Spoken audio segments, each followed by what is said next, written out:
नमस्ते बच्चों। आज हम गद्य आकलन सीखने जा रहे हैं। परीक्षा में एक परिच्छेद दिया जाता है और कहा जाता है कि इस परिच्छेद को पढ़कर ऐसे 4 प्रश्न तैयार करो जिनके उत्तर एक वाक्य में हो। तो बच्चों, इस परिच्छेद को, दिए गए परिच्छेद को हमें पढ़ना होता है। पढ़ने के बाद, उसे ध्यान से पढ़ने के बाद हमें प्रश्न बनाना होता है। प्रश्न बनाते समय हमें ध्यान रखना चाहिए कि प्रश्न की भाषा शुद्ध हो, सरल हो और सहज हो। साथ ही जो प्रश्न हम बना रहे हैं वह प्रश्न सार्थक हो और प्रश्न के प्रारूप में हो। हम जो प्रश्न बना रहे हैं उस प्रश्न के अंत में प्रश्नवाचक चिन्ह लगाना चाहिए। इसके अलावा प्रश्न बनाते समय हमें यह जवाब अपने आप को देना चाहिए कि प्रश्न का उत्तर एक वाक्य में ही है ना, कहीं उसका उत्तर एक शब्द में तो नहीं या उसका उत्तर विस्तार से तो नहीं। इस बात की जांच हमें करते रहना चाहिए। इसके अलावा इसमें हमें सिर्फ प्रश्न पूछा गया है, इसलिए मात्र प्रश्न लिखना होता है, उत्तर लिखने की कोई आवश्यकता नहीं होती। दूसरी बात, प्रश्न बनाते समय हमें पूरे परिच्छेद पर आधारित प्रश्न बनाना होता है। ऐसा नहीं होना चाहिए कि आरंभिक 3 लाइन से या 4 लाइन से या 2 लाइन से ही हमने प्रश्न बना करके दे दिए और शेष पूरा परिच्छेद जो है वह हमने यूं ही छोड़ दिया है। अगर ऐसा हुआ तो यह गलत होगा। इसके अतिरिक्त प्रश्न बनाते समय हमें यह ध्यान देना चाहिए कि प्रश्न का प्रारंभ हमें कभी भी सर्वनाम से नहीं करना चाहिए। यदि हमने सर्वनाम शब्द से प्रश्न की शुरुआत की तो हमारा प्रश्न गलत माना जाएगा। तो शुरू करते हैं। सबसे पहले मैं यह परिच्छेद तुम सबको पढ़ के सुनाती हूँ। यह परिच्छेद तुम सबके समक्ष है, तुम भी इसे पढ़ो और पढ़ने के बाद इसमें से स्वयं भी प्रश्न निकाल करके देख लो। परिच्छेद है, मेरा विश्वास है कि नेता गढ़े नहीं जाते, वे जन्म लेते हैं। नेता का असली लक्षण है कि वे भिन्न मतावलंबियों को आम संवेदना के जरिए इकट्ठा कर सकते हैं। यह काम स्वाभाविक क्षमतावश अपने आप संपन्न हो जाता है, कोशिश करके यह संभव नहीं है।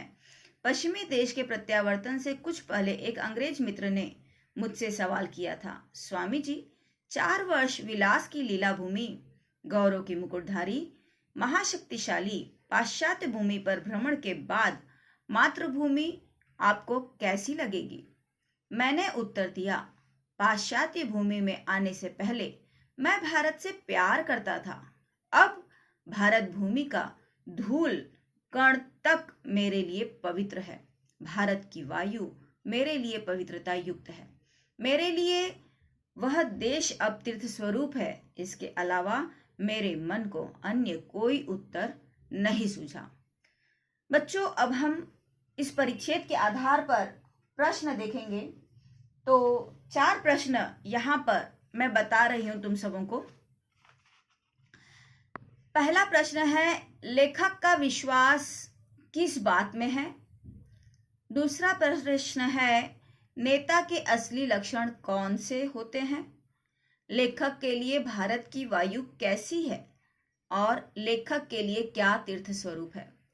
बच्चों, इससे पूर्व सिखाते समय इसके पहले वीडियो में मैंने बताया था कि प्रश्न कभी भी कौन, कब, कहाँ या कितना शब्द से हम नहीं बनाना चाहिए, हमें नहीं बनाना चाहिए, क्योंकि इसके उत्तर एक शब्द में होते हैं। किंतु कभी कभी ऐसा भी होता है कि कौन, कब, कहाँ या कितना शब्द से कुछ या हम कह सकते हैं कि एक शब्द में उत्तर न निकलकर एक वाक्य में उत्तर बनता है। जैसे यहाँ पर है कि नेता के असली लक्षण कौन से होते हैं। यहाँ कौन शब्द जरूर है, किंतु इसका जो उत्तर है वह एक वाक्य में आता है, ना कि संक्षिप्त में। बच्चों, इससे पूर्व जैसा कि मैंने तुम्हें बताया कि हमें प्रश्न सार्थक बनाना चाहिए और प्रश्न के प्रारूप में बनाना चाहिए और सर्वनाम का प्रयोग के बिना प्रश्न का आरंभ करना चाहिए।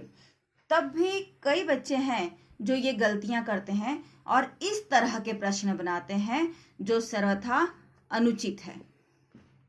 देखो, पहला प्रश्न है, कौन गढ़े जाते हैं?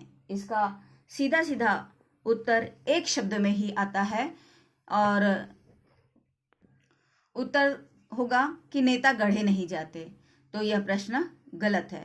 इसी तरह स्वामी जी के लिए किस भूमि का धूलकण पवित्र है? तो भारत, इसलिए यह प्रश्न भी गलत है। इसके अतिरिक्त मुझे क्या विश्वास है, देखो यहाँ पर क्या शब्द होने के कारण उत्तर एक शब्द में तो नहीं है, किंतु यहाँ जो त्रुटि हुई है वह यह है कि मुझे शब्द को लेकर के यानी सर्वनाम का प्रयोग करके वाक्य बनाया गया है, प्रश्न बनाया गया है। यहाँ मुझे सर्वनाम का प्रयोग करके प्रश्न बनाया गया है, इसलिए यह प्रश्न गलत है। इसी तरह से अगला प्रश्न देखेंगे, किसके अलावा मेरे मन में कोई अन्य उत्तर नहीं सूझा। अक्सर परीक्षा में विद्यार्थी इस तरह के प्रश्न बनाते हैं जिसे हम गलत करते हैं और फिर विद्यार्थी हमसे पूछने आते हैं, टीचर प्रश्न तो मेरा सही है, तब आपने गलत क्यों किया। तो बच्चों ये त्रुटि तुम न करो, और इसलिए मैं पहले ही बता दे रही हूँ कि किसके यह शब्द यानी हम कह सकते हैं कि सर्वनाम से आरंभ नहीं होना चाहिए और सार्थक प्रश्न होना चाहिए, इसलिए किसके अलावा से आरंभ होने के कारण यह प्रश्न भी गलत है। तो बच्चों आज हमारा गद्य आकलन की विधा पूर्ण हो चुकी है और इस तरह से अनेक अन्य परिच्छेद लेकर तुम सब प्रयास करो और कहीं कोई संशय हो तो मुझे जरूर बताओ। तो बच्चों यह वीडियो पसंद आया हो तो लाइक करो, सब्सक्राइब करो और नोटिफिकेशन के बेल आइकन को प्रेस करो यदि अब तक तुम सबने सब्सक्रिप्शन नहीं लिया है तो। धन्यवाद।